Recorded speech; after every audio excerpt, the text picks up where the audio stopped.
Ne commence jamais à regarder une vidéo YouTube sans te demander si elle est réelle. Parce que maintenant, il y a de fortes chances qu'elle ne le soit pas. Et le pire, c'est que YouTube le sait et ne fait presque rien. Introduction. Salut, c'est Monitels, et sur cette vidéo-là, j'y ai mis tout mon amour. Mouah. Allez, bisous. YouTube était la plateforme des créateurs.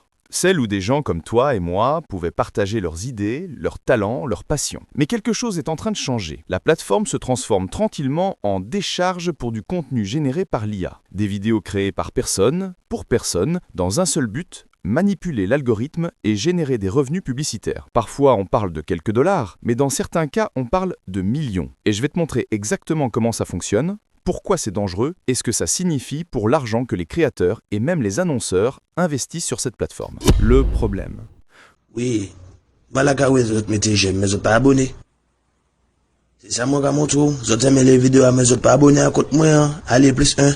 Le contenu IA se propage comme une traînée de poudre. Gaming, éducation, actualité, musique, documentaire true crime, aucune niche n'est épargnée. Et je dois être honnête, j'ai moi-même sous-estimé l'ampleur de ce phénomène. Pourquoi ? Parce qu'après des années passées sur YouTube, mon algorithme est devenu une bulle. Il me montre ce que j'aime. Mais en sortant de cette bulle, j'ai découvert ce que des millions de personnes voient réellement. Et la vitesse à laquelle ça se répand est alarmante. Aujourd'hui, je pense sincèrement que la personne moyenne ne peut plus distinguer une vraie vidéo d'une vidéo générée par IA. Entre les voix synthétiques ultra réalistes, les images créées par algorithme et les montages automatisés, la frontière est devenue floue, trop floue. Et c'est exactement là que le danger commence. Exploration et développement. Laisse-moi te donner un exemple concret qui va te faire tomber de ta chaise. En 2024, plusieurs chaînes YouTube ont explosé en popularité avec du contenu entièrement généré par IA. Certaines accumulent des centaines de millions de vues, sans qu'un seul humain n'ait réellement créé le contenu. Prenons le cas des VTubers pilotés par IA. Ces personnages virtuels qui génèrent maintenant des millions de dollars par an. Un créateur nommé Jordi Van Den Bussche a lancé Blue, un personnage entièrement virtuel aux cheveux bleus. En juillet 2025, selon CNBC, Blue avait déjà généré plus d'1 million de dollars de revenus. Van Den Bussche a été clair sur sa motivation. Le défaut dans l'équation, c'est l'humain. Il faut donc retirer l'humain. Laisse cette phrase résonner un instant. Le problème, selon lui, c'est l'humain. La personne qui a des idées, une vision créative, de l'émotion, tout ça devient un défaut à éliminer. Et il n'est pas seul. Le marché des VTubers devrait atteindre 23,28 milliards de dollars d'ici 2029, selon KY Research. Des milliards investis pour remplacer la créativité humaine par des algorithmes. Mais ce qui est encore plus troublant, c'est que ces créateurs testent constamment des vidéos 100% générées par IA. Pour l'instant, ça ne fonctionne pas aussi bien que les formats hybrides, mais chaque mois, la technologie s'améliore. Et le jour où elle sera assez bonne, ces créateurs passeront au full automatique. Maintenant, peut-être que tu te dis « Bon, c'est juste du divertissement virtuel. Quel est le problème ?» Le problème, c'est que ça ne s'arrête pas là. Loin de là. En février 2025, 404 Médias a révélé l'existence d'une chaîne YouTube appelée True Crime Case Files. Cette chaîne avait accumulé des millions de vues avec des vidéos documentaires sur des crimes horribles. Des titres comme « L'affaire secrète d'un mari avec son beau-fils se termine en meurtre sanglant » ont atteint près de 2 millions de vues. Le problème ? Aucun de ces crimes n'était réel. Absolument rien. Tout était généré par ChatGPT et des outils d'image IA. Le créateur, interviewé sous le pseudonyme Paul, a admis avoir créé ces fausses histoires de crimes. Il a utilisé des photos générées par IA de victimes et de criminels qui n'ont jamais existé. Il a inventé des noms d'avocats. Il a fabriqué des détails sur des villes réelles. Elisabeth Hernandez, une journaliste du Denver Post, a découvert le pot rose quand des gens ont commencé à la contacter. « Pourquoi votre journal n'a pas couvert ce meurtre à Littleton ?» lui demandait-il. Elle a contacté la police. Aucune trace. Parce que le crime n'a jamais eu lieu. Mais voilà le plus effrayant. Dans les commentaires de ces vidéos, des gens spéculaient sur les coupables. Ils jugeaient, ils condamnaient. Des suspects complètement inventés, des victimes qui n'ont jamais existé. Et pourtant, l'engagement était réel, l'émotion était réelle, la colère était réelle. Paul a défendu son travail en disant qu'il voulait que les gens se questionnent sur leur fascination pour le true crime. Mais soyons clairs, il gagnait sa vie à plein temps avec ses vidéos. Chaque vidéo lui prenait environ 2h30 à produire. Il en sortait 2 par semaine. C'était devenu, selon ses propres mots, une ruée vers l'or.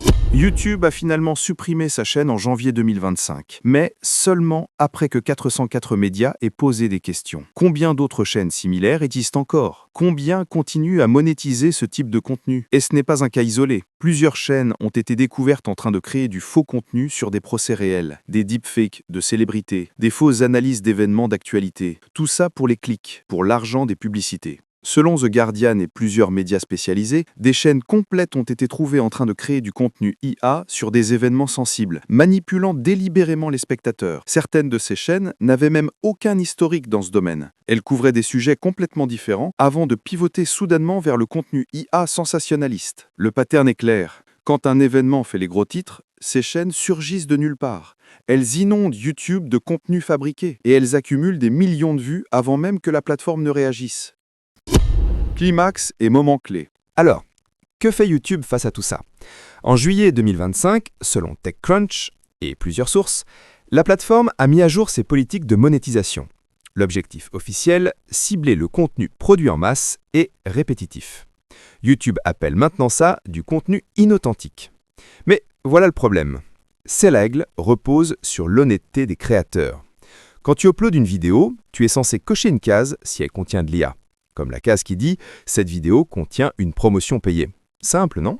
Sauf que je ne me souviens pas avoir vu ce label IA sur une seule vidéo dont je suis certain qu'elle est générée par IA. Pas une. Pourquoi? Parce que les gens qui créent ce contenu le font spécifiquement pour tromper. Ils ne vont pas volontairement se saborder en admettant que tout est faux. Et YouTube, c'est exactement ce qui se passe. La plateforme a les outils pour détecter ce contenu. En décembre 2024, YouTube a lancé un programme pilote avec la Creative Artists Agency pour identifier les deepfakes. Ils utilisent une technologie similaire à Content ID, leur système anti-piratage. Des créateurs comme MrBeast et Mark Rober participent déjà à ce programme.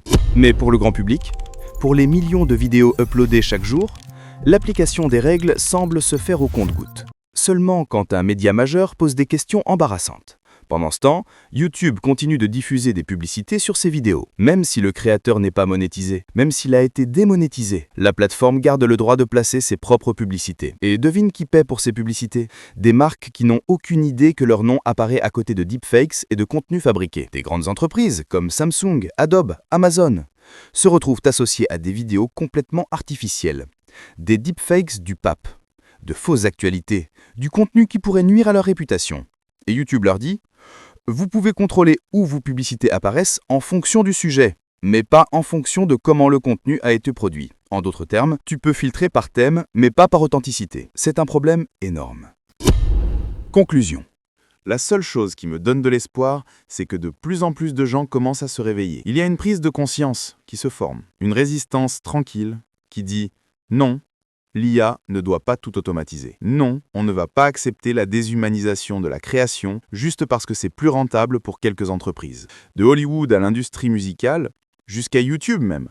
Je crois qu'il y a plus de résistance qu'on ne le pense. Mais la régulation, elle est catastrophiquement en retard. Le Take It Down Act entrera en vigueur en mai 2025, donnant 48 heures aux plateformes pour retirer du faux contenu. Mais c'est loin d'être suffisant. YouTube a les ressources pour étiqueter ce contenu clairement. Ils ont les outils pour le modérer correctement.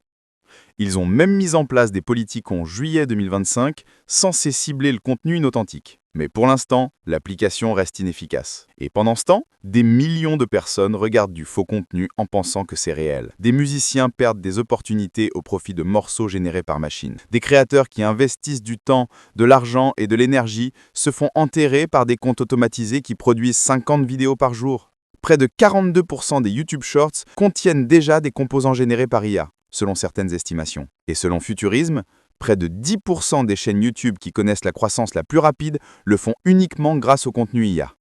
Ce n'est pas juste un problème technique, c'est un problème culturel, économique, social. Ça affecte la façon dont nous consommons l'information, la façon dont nous comprenons le monde, la façon dont nous définissons ce qui a de la valeur. YouTube était censé être la plateforme des créateurs, un endroit où l'authenticité et le talent étaient récompensés. Mais si la plateforme continue de laisser le contenu IA proliférer sans transparence, sans régulation stricte, sans étiquetage clair, alors elle trahit sa mission fondamentale.